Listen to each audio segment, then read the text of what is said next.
Hi hello കൂട്ടുകാരെ, എല്ലാ കൂട്ടുകാർക്കും സ്വാതന്ത്ര്യം ട്യൂവിൻ്റെ നാളത്തെ പ്രൊമോ റിവ്യൂവിലേക്ക് സ്വാഗതം. ബാലനാണെങ്കിൽ പതിവ് പോലെ കടയിൽ പോകാൻ നിൽക്കുന്ന സമയത്ത് കോമതി വന്നിട്ട് ബാലനോട് പറയുന്നു, ബാലേട്ടാ ഉച്ചയ്ക്ക് ഭക്ഷണം കഴിക്കാൻ വീട്ടിലേക്ക് വരണേ. അതൊന്നും പറ്റത്തില്ല, ദേവി മോളെല്ലാം ഭക്ഷണം കൊണ്ടുവരാറ്, ആ പതിവ് തെറ്റിക്കണ്ട, നീ മോളുടെ കയ്യിൽ കൊടുത്തു വിട്ടാൽ മതി, ഞാൻ അവിടെ ഇരുന്ന് കഴിച്ചോളാം എന്ന് പറയുന്നു. പിന്നീടാണെങ്കിൽ ശ്രീദേവി ആണെങ്കിൽ ആനന്ദ് മുടി ചെയ്യിക്കൊണ്ടിരിക്കുന്ന സമയത്ത് ബാക്ക് കൂടെ പോയിട്ട് കെട്ടിപ്പിടിച്ചിട്ട് ആനന്ദിൻ്റെ ഷർട്ടിൻ്റെ കുടുക്കൊക്കെ ഇട്ടുകൊണ്ട് പറയുകയാണ്, ആനന്ദേട്ട ഒരു ദിവസമെങ്കിൽ ഒരു ദിവസം ആനന്ദേട്ടൻ വീട്ടിലിരിക്കുന്ന സ്ത്രീകളായിട്ട് ജീവിച്ച് നോക്കണം, അപ്പോഴേ ആ ഒരു ബുദ്ധിമുട്ട് അറിയുള്ളൂ. രാവിലെ എണീക്കണു, ചോറ് വയ്ക്കണു, തുണി തിരുമ്പണു, എന്തോരം ബുദ്ധിമുട്ട് മുട്ടണമെന്നറിയോ. ആനന്ദേട്ടൻ ഈ ഒരു ബുദ്ധിമുട്ടൊന്നും അനുഭവിക്കേണ്ട ആവശ്യമില്ലല്ലോ. ആനന്ദേട്ട, എൻ്റെ നിഷ്കളങ്കമായ മനസ്സുകൊണ്ട് ഞാൻ പറയുകയാണ്, ഒന്നും വിചാരിക്കരുത്.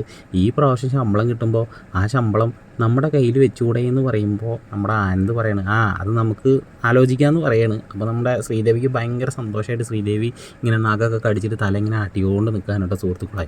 എന്തായാലും ചിരിച്ചുകൊണ്ട് കഴുത്തിറക്കണ ശ്രീദേവി ഒന്നൊന്നര ശ്രീദേവി തന്നെയാണ്. അപ്പോൾ എല്ലാവരും ഒന്ന് ലൈക്ക് അടിച്ച് നമ്മുടെ ചാനലൊന്ന് സബ്സ്ക്രൈബ് ചെയ്ത് സപ്പോർട്ട് ചെയ്യണേ.